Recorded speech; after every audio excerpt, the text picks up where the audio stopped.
Welcome back, my friends. We are back again with our friend Anatoly Fomenko. History, fiction, or science?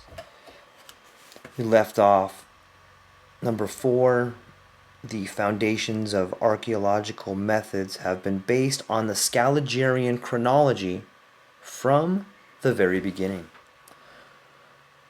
Let us begin. 13.1. The ambiguity of archaeological datings and their dependence on the existing chronology. The reader may inquire about the state of affairs concerning other methods of dating, historical sources, and artifacts used nowadays. Modern archaeologists speak of the ignorant diggers of the previous centuries in painted tones.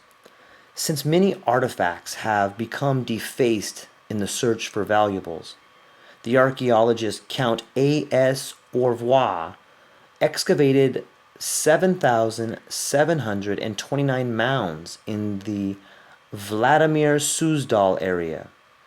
A.S. Spitzen has the following to say about it. When the items found in excavations of 1851 to 1854 came to the disposal of the Rumyanstev, sorry for the pronunciation, guys, Rumyanstev Museum, they were a chaotic pile of materials with no markings whatsoever, and no one could tell which mound this or the other object had belonged to. The grandiose excavations of 1851 through 1854 shall be mourned by the scientists for years to come. Nowadays, the excavation methods are a lot more advanced. However, applying them to ancient excavations is an impossibility, since these have already been conducted by the diggers of the past. The basics of archaeological dating methods are as follows. The best way of deducing the age of a given European culture is finding out which Egyptian dynasty this European tribe traded with.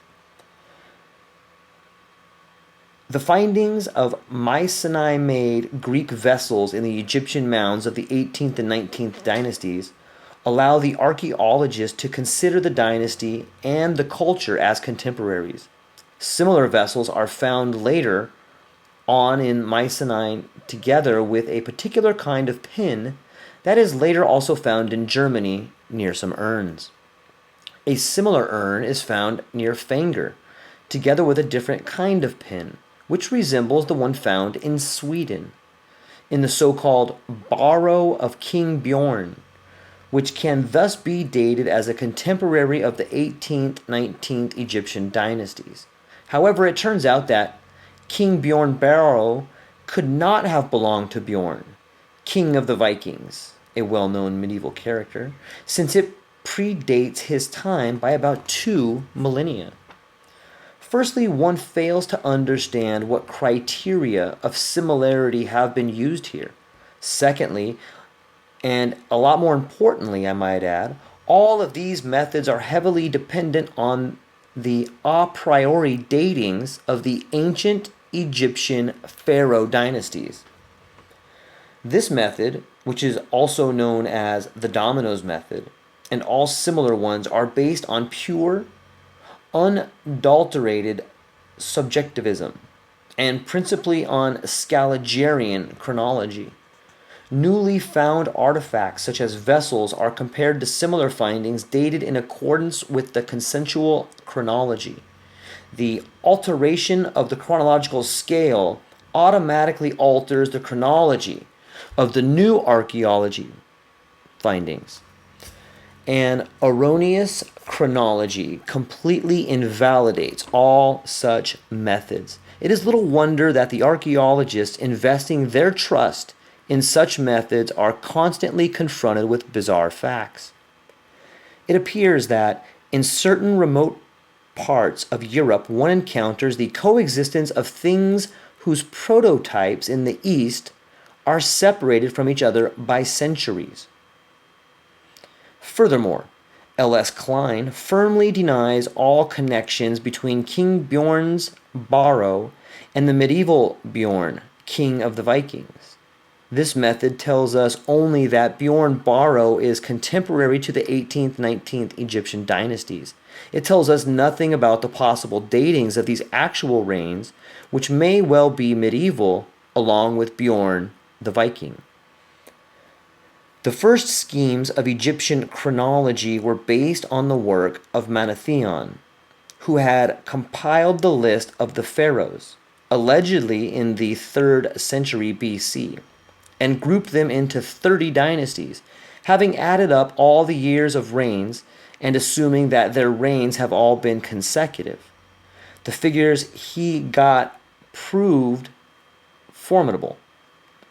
Flinders Petrie, L. Bornhart, and other Egyptologists had estimated the duration of the history of ancient Egypt to equal 5,000 to 6,000 years. This is how the long chronology of Egypt was born, the one that had been prevalent for a long time. E. Meyer and his followers had developed the so-called short chronology as an alternative. The problem is that the pharaohs and their entire dynasties often reigned simultaneously as co-rulers in different parts of the country. Manethion was making the assumption that the state had been a monolithic one under a single ruler, and so he had lined all of the pharaohs into sequence and thus considerably extended the entire history of the state. We should add that the short chronology of Egypt is still way too long and should really have been called a slightly shorter chronology. As we have already mentioned in reference to the data provided by the Egyptologist Henrik Brugash, the so-called short chronology is also based on ethereal foundations. We learned that its creator, E. Meyer, has based his deductions on the annual records and entries referring to memorable events made by the pharaohs themselves. However, this chain of knowledge has reached us as separate links, with many gaps and distortions. This is why attaching the archaeological material to the Egyptian scale does not solve the problem of absolute, or indeed even relative, dating. 13.2. The excavations of Pompeii, the dating of this town's destruction. The excavations of the ancient town of Pompeii are a perfect illustration to the problems that arise in the dating of archaeological materials. First and foremost, it isn't clear which year's eruption destroyed it. Apparently, the 15th century author Jacopo Sannazaro wrote, "We were approaching the town and could already see its towers, houses, theaters, and temples untouched by the centuries." It is assumed, however, that the town of Pompeii has got destroyed and completely buried after the eruption of 79 AD. This is why the archaeologists have to interpret Sannazaro in the following manner. In the 15th century, some of the buildings of Pompeii were already emerging from the debris. It is thus assumed that Pompeii had been covered by a thick layer of earth since the ruins of the town were only found in 1748, and the discovery was purely accidental. Herculaneum was discovered in 1711. Nowadays, the history of the discovery of Pompeii is related after the documented recollections of that epoch as follows. During the construction of a canal on the river Sarno, 1594 to 1600, the ruins of an ancient town were found. Nobody had the merest notion it might be Pompeii. Methodical scientific excavations were started as late as 1860 by Giuseppe Fiorelli. However, his method of work was far from the usual scientific standards. The excavations were indeed conducted in a barbaric manner. Nowadays, it is hard to estimate the damage done by the sheer vandalism of the time, if somebody thought a picture or a figurine wasn't artful enough or visually pleasing, it would become destroyed and thrown away as trash. Sculpture fragments had been sold as souvenirs, often as statuettes of saints. Some of these Christian forgeries may have been medieval originals that did not fit the Scaligerine chronology and hence wound up sold as souvenirs instead of becoming part of a museum's collection. If one's cogitation is to be confined within the paradigm of the Scaligerine chronology, the artistic level of the artifacts found in Pompeii is very high indeed, be it frescoes, inlays, or statues. The state of science is also deemed advanced enough to correspond to that of the Renaissance epoch. One of the findings was a sundial with uniform hourly divisions, which were considered a high level of precision even towards the end of the Middle Ages. This finding was analyzed by N.A. Morozov, an ancient picture of a part of such a device that had been found on a villa near the town of Pompeii can still be seen in figure 1.47. V. Klosowski wrote that a set of surgical instruments has been discovered that is all the more noteworthy since some of the items have been previously supposed to belong to the modern times, discovered and introduced by the scientific avant-garde of the operative medicine. Some of the graffiti art found on the walls of Pompeii is clearly medieval in its origin. For instance, the picture of a hooded henchman in figure 1.48, we see a medieval henchman that drags his victim, a man in a cape, onto a scaffold with a rope. V. Klosowski tells us this is a copy from a drawing made on plaster with some sharp object. Another drawing that is definitely worthy of our attention is that of a medieval warrior wearing a helmet with a visor. Figure 1.49.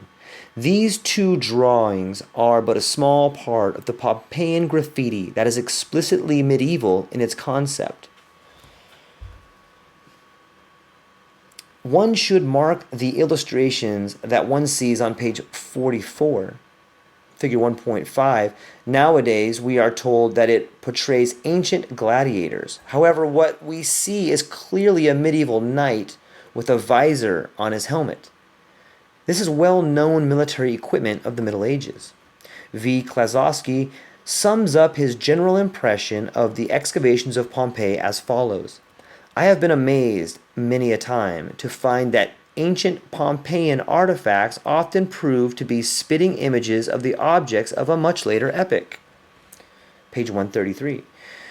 We also found out that, according to Klosowski, many of the famous Pompeian inlays bear an amazing resemblance to the medieval frescoes of Raphael and Giuliano Romano in composition, coloring, and style.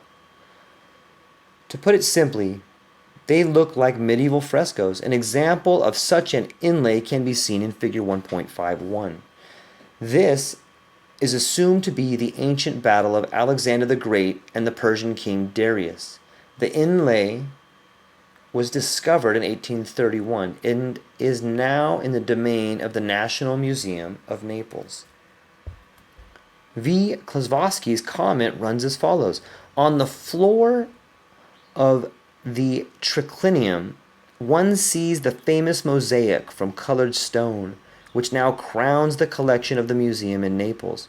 The coloring and the technique are unparalleled. The composition may well be compared to the best works of Raphael and Giuliano Romano. It is most remarkable indeed that there should be a semblance between the work of the anonymous ancient artists of Raphael's battle between Constantine and Maxentius, and style and the composition of the main group. Certain decorations of the Roman Thermae of Titus bear amazing resemblance to some of Raphael's frescoes as well.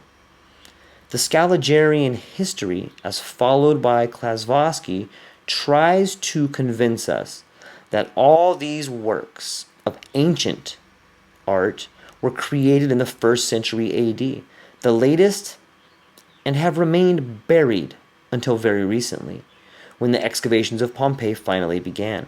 Raphael, Giuliano Romano, and other artists of the Renaissance are supposed to have created paintings strongly resembling the ancient originals, without even having seen them. All of this is highly suspicious. The hypothesis that we put forward is as follows. Pompeii is a medieval town of the Renaissance epoch. It has been destroyed by one of the relatively recent eruptions of Vesuvius. The ancient Pompeian artists were contemporaries of Raphael and Romano, hence the stylistic semblances. Pompeii might have been destroyed and buried by ashes during the well-known eruption of the Vesuvius that occurred in 1500, or even by the eruption of 1631. Most of the Pompeian graffiti cannot be used for dating purposes, such as quotidian announcement slang. However, some of the inscriptions explicitly contradict the Scaligerian chronology. One of them can be found in Figure 389, and was translated by N.A. Morozov as follows. The hunt and the decorations of Valentinus Nero Augustus, the holy son of the holy. I, Lucretius Valentus, the eminent, the 28th of March. We run into a contradiction between the Scaligerian history and actual inscriptions discovered as a result of excavations. An emperor with the double name of Valentus Nero is mentioned here, whereas in Scaligerian chronology, these names belong to 2 different emperors separated by about 300 years. A longer version of the same ancient announcement referring to the pageants of 6th through 12th April can be seen in 873, figure 1.52. The translation of Farid by V. Fyodorova separates Nero from Valentus as we had expected. We had no opportunity of checking the authority of both translations. Artifacts of the Christian epoch have been found in the ancient town of Herculaneum in figures 1.53. For instance, one can see a Christian chapel discovered during the excavations of Herculaneum with a large cross on the wall. 13.3. The allegedly accelerated destruction of the ancient monuments. The archaeologists of the 20th century have noticed a rather odd tendency. The overwhelming majority of the ancient monuments report deterioration in their condition that allegedly started 200 or 300 years ago. From the moment their study began, in other words, and has become more intense than during the preceding centuries and even millennia. The examples are widely known. The Theatre of Epidaurus, Parthenon, the Colosseum, the palaces of Venice, etc. Here's another example in the form of an article from the Izvestia newspaper. October 31st, 1981. A Sphinx in Peril. A famous figure of the El Giza Sphinx in Egypt has stood steadfast for 5 millennia. However, pollution has afflicted it terribly. A large piece of the sculpture, a paw, has fallen off. The reasons for this are as follows: high humidity, salty ground, and primarily the accumulation of sewage around the Sphinx that isn't filtered in any way at all. It is nevertheless supposed to have stood for 5,000 years without any problems whatsoever. This condition of deterioration is usually explained by the negative effect of modern industry. However, as far as we know, there has been no quantitative research conducted to this day as to whether or not modern industry afflicts ancient construction made of stone. One logically assumes all of these buildings to be a lot more recent than what the Scaligerrian chronology tells us. They are subject to erosion and have a constant natural destruction rate, which is rather high. All right, I'm going to deviate from this book for just a moment because I think there's something really relevant in another book I'm reading that dovetails with it. And this book is called The Spectacle of Society by Guy Debord. Let me read you these passages, and I think it will really help put a pin in some of the theories by Anatoly Fomenko. Reasoning about history is inseparably reasoning about power. Greece was the moment when power and its change were discussed and understood, the democracy of the masters of society. Greek conditions were the inverse of the conditions known to the despotic state, where power settles its accounts only with itself within the inaccessible obscurity of its densest point, through palace revolution, which is placed beyond the pale of discussion by success or failure alike. However, the power shared among the Greek communities existed only with the expenditure of a social life whose production remains separate and static within the servile class. Only those who do not work live. In the division among the Greek communities and in the struggle to exploit foreign cities, the principle of separation which internally grounded each of them was externalized. Greece, which had dreamed of universal history, this is important, Greece, which had dreamed of universal history, did not succeed in unifying itself in the face of invasion, or even in unifying the calendars of its independent cities.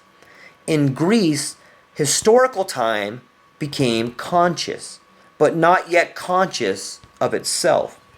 After the disappearance of the locally favorable conditions known to the Greek communities, the regression of Western historical thought was not accompanied by a rehabilitation of ancient mythic organizations. Out of the confrontations of the Mediterranean populations, out of the formation and collapse of the Roman state appeared semi-historical religions, which became fundamental factors in the new consciousness of time and in the new armor of separate power. The monotheistic religions were a compromise between myth and history, between cyclical time, which still dominated production, and irreversible time, where populations clash and regroup. The religions which grew out of Judaism are abstract universal acknowledgments of irreversible time, which is democratized, open to all, but in the realm of illusion. Time is totally oriented toward a single final event. The kingdom of God is at hand. Okay, that may be difficult for some people to listen to only once and understand. In fact, for me, reading it multiple times, highlighting it, and then rereading it out loud has really only helped me to graze the very top of meaning of these two books. Let me try to paraphrase what the hell I think is happening. History, according to Mazarov, according to what we've been reading in History or Fiction, Anatoly Fomenko points out some unbelievable points about the Scaliger dating, which is completely fraudulent. And when we compare it with the passages I just read, we can understand and even underscore the points Anatoly Fomenko was making. He is making the claim that the Greeks and the Romans actually were the Renaissance. The medieval times were the Greek and Roman times. And when in this other book, Society of the Spectacle, we understand from this book why that would be done. And the why is about power. The why is the fundamental understanding of the ruling class, and the how and why. We finally get to understand that, and it's brought to us by Guy Debord in his book. What they're saying is the basic tenet of Orwell's greatest quote, and that quote is, "He who controls the present controls the past, and he who controls the past controls the future." What's happened, what Anatoly Fomenko is illustrating, to me at least, in my opinion, is that this was not only a hostile takeover or the foundation for the ruling elite to take over forever, but it was a fundamental shift in the way we understand time. Time, ladies and gentlemen, this was the time we became slaves. The Dark Ages, the Middle Ages, was the time the average person was no longer free. You see, think about what it means to control history. Think about the amount of power that gives you. If I can write down in a book that your mom and dad were king, well, there's the history forever. You've actually done time traveling, because you've gone back and written things down that are bullshit and don't even exist, but after a while, no one knows. Nobody knows. It's the greatest theft on earth, and it's not so much a theft of material things. It's a fundamental theft in everyone's life. Like, they've robbed us of our faculties. Think about this. Think about, what does it mean to you to have free time? To me, it means I can do whatever I want. Hey, I finally got some free time. Sometimes we tell children, after you finish doing this, you can have free time. If you're an adult and you have a job, it is your time. When you're at a job, when you are working for someone else, when you are working to commodify the world, even if it's your own business, that's not your time. The only way you can have free time, think about this concept, the only way you can have free time is if you have time that isn't yours. The concept of free time comes from having time that is not yours. The very tenet free time means there was a time when you weren't free. You get it? And this is what history is all about. History, think about the etymology of history. History. His story. His story. His story. History. It's all bullshit, folks. All of it. It's all bullshit. I know I'm kind of getting out in the woods here, and I'm going to get back to Anatoly Fomenko because I know that's what people are tuning in for. But it's very difficult for me to not just explode in, not anger, but this explode in understanding. When you begin to understand that everything you've been told your whole life is bullshit, I'll tell you what, it kind of has a crazy effect on you. And you start thinking, why? Why would they do that? Why? To control your mind, right? To control not only your mind, but to control and enslave everybody forever. Think about the way.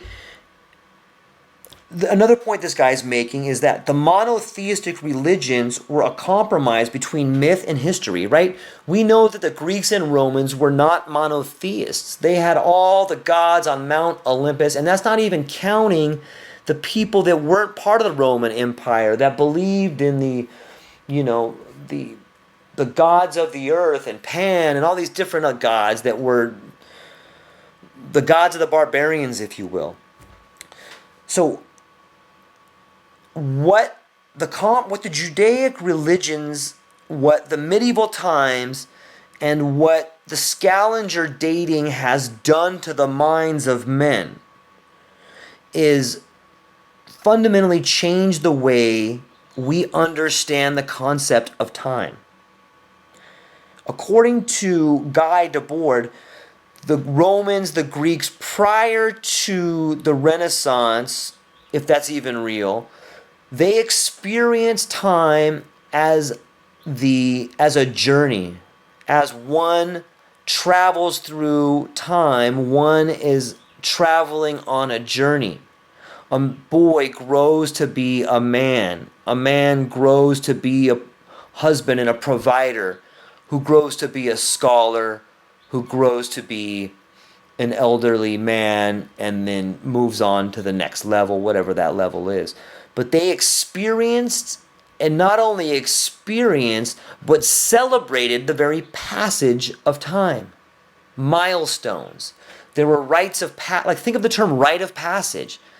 The way people experienced time was a celebratory journey. Once mysticism and the Mount Olympus gods, once there was a compromise to have monotheism, time changed. Because now it's not celebrating the journey of time. Now what's happening is like a race to the end. Instead of celebrating the journey you're on, you are running out of time. It's no longer a journey. Now it is a time for you to get things done before you die. That simple shift, that very simple way of being taught what time is what has enslaved us. And that is why the scavenger dating was important. And that's why this grand, unbelievable attempt to create history was born. And think for a moment about the frescoes that were painted, the sculptures that were done, when we as free men were able to celebrate the passage of time. When we as men and women of this world could celebrate the passage of time, we can create great works of art. We can create beauty. We can create divine mathematical formulas that help us understand the world. When we look at time through the lens of irreversible time, and by irreversible time I mean you're born, God is waiting for you, and the King of Kings is waiting in heaven, and you can't go back, and you better get all these things done before you go on to die. Under this version of history, we ourselves have become the commodity. We have become enslaved to time. It's no longer something that we celebrate. It's something we fear. Okay, thank you for letting me get that out. I think it's really relevant, at least it is to me. We're going over all this different stuff from Anatoly Fomenko and Mazarov, and we're pointing out the actual dates and pictures. And for me, I just wanted to share that with you guys because that's what makes sense to me. It's been blowing my goddamn mind about this concept of time, and this is the first time I've put this together, so I'm really excited that I got to get out all my feelings, and I hope that those of you who are taking the time to listen to what I'm saying can thoroughly understand what the fuck I'm talking about. I love you guys. If you want to read the other book, it's called The Spectacle of Society by Guy Debord, and it is mind-blowing. Okay, let me now get back to what you've been waiting for. 13.4. When did the construction of the Cologne Cathedral really begin? Nowadays, we are being told that the construction of the famous Cologne Cathedral carried on for several centuries, it is assumed that the construction began in the 4th century. After that, the cathedral has allegedly been rebuilt many times, and nothing remained from the original cathedrals whatsoever. The construction of the Gothic cathedral is supposed to have commenced in 1248.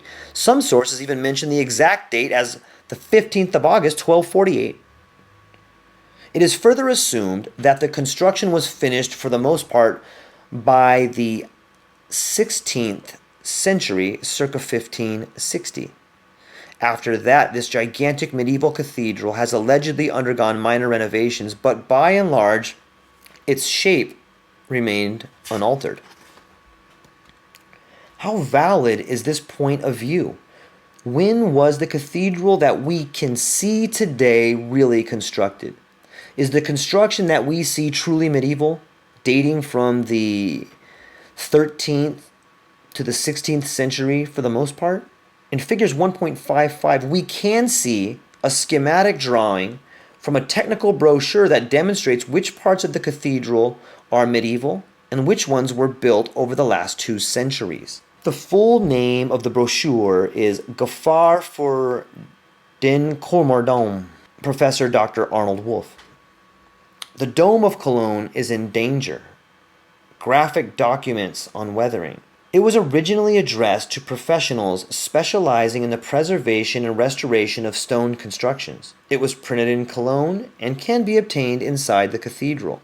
According to the scheme, the oldest part of the masonry, that which belongs to the years 1248 to 1560, is represented by a horizontal shading. The rest shown by 7 other kinds of shading, such as diagonal, dotted, etc., was constructed a lot later, after 1826. Amazingly enough, the oldest part of the masonry, the horizontal shading, amounts to a small part of the modern edifice. Really, it only covers half of the cathedral's foundation. And even this small medieval fragment is not whole, since it consists of 2 parts that are pretty distant from each other. Figures 1.55. The rest of the masonry, that is, the major part of the entire modern edifice, only appeared in the early 14th century. The absence of masonry dating to 1560 to 1825 is particularly suspicious. Does it mean that there were no works at all conducted in 250 years? Or that they did not affect the structure of the cathedral in any way worth of mentioning? What German historians and architects are telling us in this manner is that the cathedral that we see today was essentially built in the 16th century. By what criteria does Scaligierian history call it a medieval cathedral? Someone might say that despite the fact that the cathedral was built in the 16th century, it should still faithfully represent the medieval original that has stood there ever since the 13th century. We would like to ask the groundwork for this hypothesis. Are there any genuine medieval graphical representations of the Cologne Cathedral before the 16th century? Apparently, there are none. The same brochure by Arnold Wolff contains an engraving dated 1834 to 1836 that depicts the cathedral pretty much the way it is nowadays. The album 1017 contains what appears to be the oldest picture of the cathedral on page 21, dating from 1809.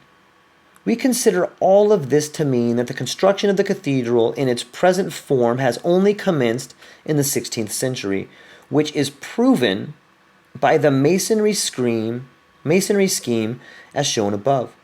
The cathedral was built between 1825 and 1835 for the most part, and the engraving, dated from 1834 to 1836, reflected the final stages of the cathedral's construction. There were renovations done in the 16th through 20th century, but no major changes. There were renovations done in the 19th through 20th century, but no major changes. There were some traces of an ancient building on the site of the modern cathedral, since some mysterious masonry dating from 1248 to 1560 is present on the scheme. However, this very scheme explicitly tells us that the medieval masonry was used as building material in the 16th century construction. Let us study figure 1.55 yet again. The lower part of the left tower is made of stones dating from the 16th century, laced with layers dating from the 18th through 19th century. The upper part, I'm sorry, I fucked that up. The lower part of the left tower is made of stones dating from the 19th century, laced with layers dating from the 13th through the 16th century. The upper part of this tower is a construction of the 19th century, and the same is true for the other tower. The old medieval building that had stood on the place of the modern cathedral was deconstructed in the 19th century, its masonry used as construction material for the new edifice. We would like to pose the following questions to the historians and the archaeologists. Are there any genuine medieval pictures of either the Cologne Cathedral or its predecessor that had existed before the 17th century? Does the modern Cologne Cathedral bear any resemblance to the medieval cathedral that had stood on the same site before the 19th century? Our hypothesis is that if there has really been a cathedral here, it was significantly different from the modern one. A great deal smaller, for one thing. Why are there no traces of masonry dating to the period between 1560 and 1825 in the walls of the modern Cologne Cathedral? Doesn't this mean that the construction really commenced in the 19th century on the spot that had been previously occupied by a building of smaller proportions dating from the 13th to the 16th century? One should also question the reasons for dating the old masonry to the 13th through 16th century.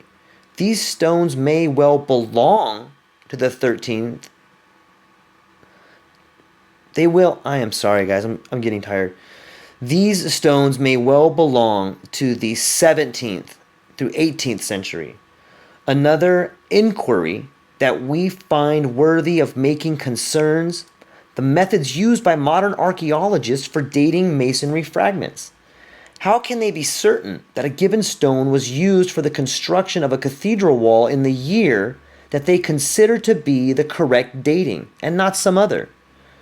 We conclude with a general observation concerning the unnaturally prolonged construction of many historical buildings of medieval Europe. According to Scaligian history, they were built very slowly, indeed, for centuries on end. The Strausberg Cathedral is a perfect example. It used to be the tallest building in Europe. We are now being told that its construction began in 1015 and ended as late as 1275. That makes 260 years. The Erwin von Steinbeck Tower allegedly took 162 years to build. The historian Cole Rausch makes the logical conclusion that the entire edifice of the cathedral took 424 years to build. Almost half a millennium? Cole Rausch also couldn't have missed the unnaturally procrastinated construction of the Cologne Cathedral. Apparently realizing the necessity of explaining such unnaturally extended terms, he offers the following as a theory. The Cologne Cathedral, whose construction began in 1248 and lasted for 250 years, such tardiness can be explained by the fact that its stones bear a great amount of artwork. As we are beginning to understand, artwork has got absolutely nothing to do with the matter at hand. It is the erroneous Scaligian chronology that has arbitrarily extended the construction period into several centuries. Archaeological methods are most often based on Scaligian datings. 13.5.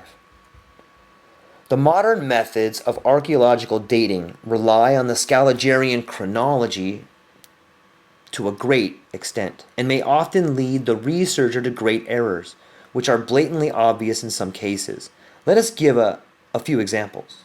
The excavation of a barrow that was dated with absolute certainty to the epoch of Kiev, Russia, the alleged 9th through 11th century, according to the archaeological method, occurred relatively recently. However, 19th century coins were found in the same barrow among the bones.